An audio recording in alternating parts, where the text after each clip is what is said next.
motor Honda ADV 160, motor lelong yang telah berjaya dibit oleh abang ni. ID, remote semua tak ada.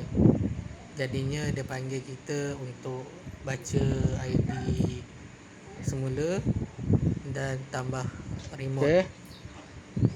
Remote telah berjaya dibuat pairing. Ni saya tekan So Okey. motor pun Kita dah pairing boleh berfungsi lah. Okey. Kita cuba pada knob dia start. So meter pun berfungsi. Kita akan cuba start motor ni ya.